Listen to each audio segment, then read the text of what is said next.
तो कक्षा 10वीं के सभी विद्यार्थियों, आपका ये अंतिम जो मॉडल पेपरों की श्रृंखला चल रही है आईएमपी, उसमें ये सेट एफ है।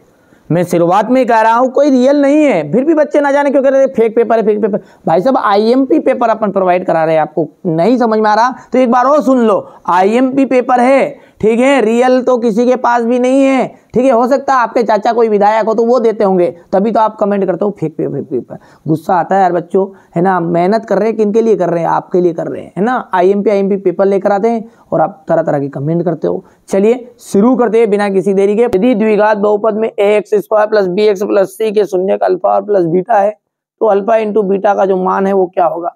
c बटाए 96 और 404 का एचसीएफ। देखिए इनका दोनों का एचसीएफ जो निकलेगा ना, वो निकलेगा आपका 4, ठीक है। वर्ग समीकरण में मूल वास्तविक नहीं होंगे।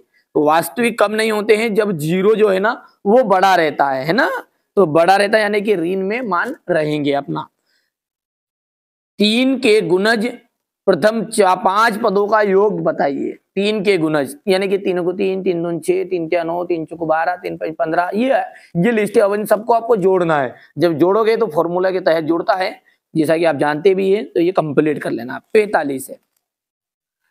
त्रिभुज ए बी सी में ए बी बराबरी पे 6 करनी 3 सेंटीमीटर है, ए सी बराबरी पे 12 सेंटीमीटर और बी सी बराबरी पे 6 सेंटीमीटर।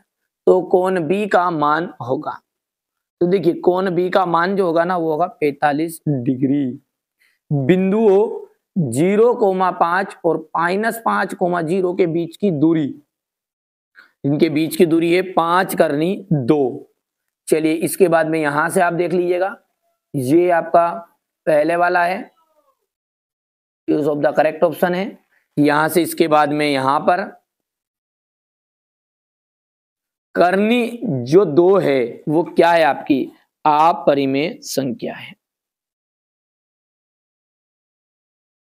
यदि रेखाएं समांतर है तो युग्म समीकरण युग्म का कोई भी हल नहीं होगा, कोई हल नहीं होगा।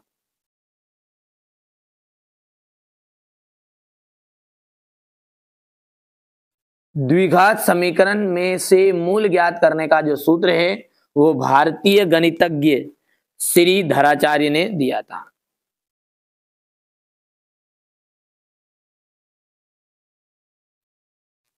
समांतर श्रेणी ए बराबरी पे 3 है, एल बराबरी पे 15 है, तो 5 पदों का योग कितना हो जाएगा? तो ए बराबरी पे 3 तो ये आ जाएगा आपका, देखिए 45 इसका योग आ जाएगा, है ना। प्रत्येक वर्ग जो होते हैं, प्रत्येक वर्ग आपके समरूप होते हैं। एक्स अक्ष और वाई अक्ष का प्रतिच्छेद बिंदु, एक्स अक्ष और वाई अक्ष का प्रतिच्छेद बिंदु आपका मूल बिंदु कहलाता है।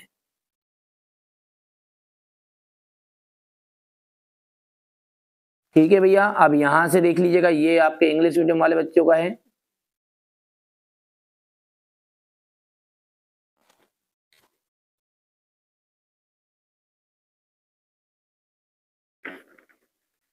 और इसके बाद में यहां से आप देख लीजिएगा ये, ठीक है। समांतर श्रेणी में समांतर श्रेणी में एन पदों का जो योग है, ये एन पदों का योग आपका ये पहला वाला रहेगा, है ना। दूसरा जो है किसी बिंदु की एक्स अक्ष से दूरी, देखिए एक्स अक्ष से कोटि कहलाती है और वाई अक्ष से भुज कहलाती है, इस बात को ध्यान रखिएगा आप, है ना।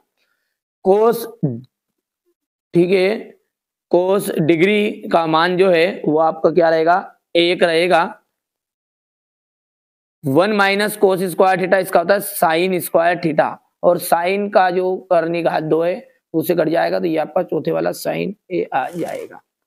वृत्त की एक ही अवधि में कोण, ये सॉरी सेक ए का जाएगा 1 + tan स्क्वायर, ये 5 हो जाएगा, और एक ही अवधि में जो कोण है वो आ जाएगा आपका बराबर। इसके बाद में यहां से आप ध्यान से समझिएगा, ये हो गया। एक द्विघात समीकरण है आपका ax² + bx + c के लिए विविक्तकार का जो फॉर्मूला है वो आ जाएगा आपका b² - 4ac d = अवनमन कोण की परिभाषा लिखिए।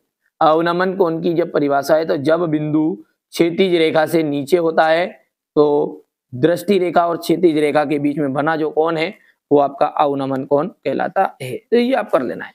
किसी खंबे की छाया तथा ऊंचाई समान होने पर सूर्य का उन्नयन कोण कितना होगा। देखिए जब बराबर दोनों चीजें बराबर कब बनता है, ये 45 डिग्री का कोण रहेगा। एक वृत्त की कितनी समांतर स्पर्श रेखाएं खींची जा सकती है, तो एक वृत्त की 2 समांतर रेखाएं खींची जा सकती है। 2 कोण थीटा वाले त्रिज्यखंड का के संगत चाप की लंबाई का जो फॉर्मूला है वो है पाई आर स्क्वायर थीटा बटा, देखिए दीर्घ है क्या, संगत चाप है ना,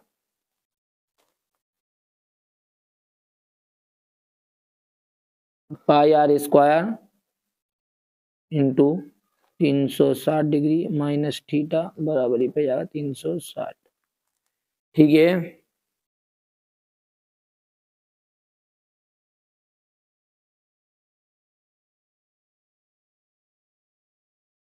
त्रिज्यखंड का जो फॉर्मूला है वो आपका यहां पर हो जाएगा पाई आर स्क्वायर थीटा बटा 360। सॉरी यहां पर इनने गलत भर दिया है ना, ये आपका छठे वाला है ना, ये छठे वाला है और ये है आपका पांचवा, ये पांचवा यहां पर लिख देता हूं मैं,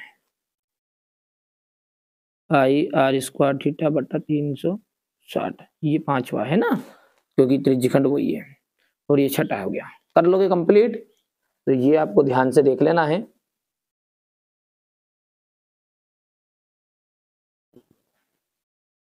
चलिए इसके बाद में यहां से ये देख सकते हैं क्वेश्चन नंबर 4 वाला है इंग्लिश मीडियम वाले बच्चों के लिए। ठीक है, यहां से देखिए सत्य असत्य है। अब आगे, समान लंबाई की भुजा वाले सभी समबाहु त्रिभुज सर्वांग सम होते हैं, तो ये बात आपकी सत्य रहेगी।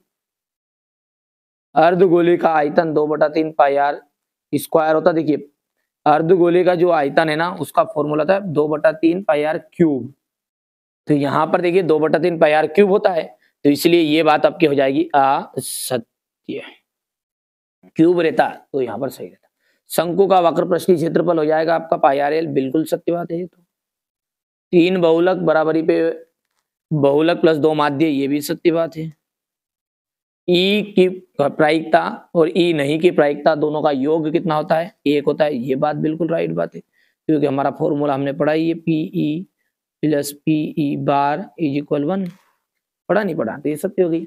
ये किसी घटना की प्रायिकता ऋणात्मक नहीं हो सकती, देखिए कभी भी ऋणात्मक नहीं हो सकती, हमेशा ही धनात्मक रहेगी, तो ये बात भी आपके सत्य है। ठीक है, ये दूसरा आपका असत्य रहेगा।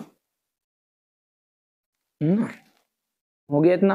अब क्वेश्चन नंबर जो 6 है, इससे अपन सॉल्यूशन बहुत ही जल्दी इसका शुरू कर देंगे कल से ही, क्योंकि ये अंतिम पेपर है आपका और इसके बाद में इसका सॉल्यूशन ही अपने को देखना है बस। ठीक है, इतना हो गया।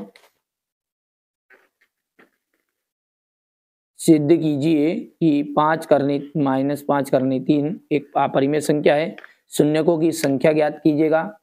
ठीक है, ये यहां से क्वेश्चन नंबर 9 है ये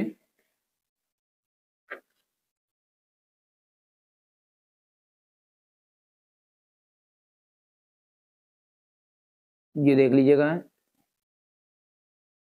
क्वेश्चन नंबर 11 है, ये 12,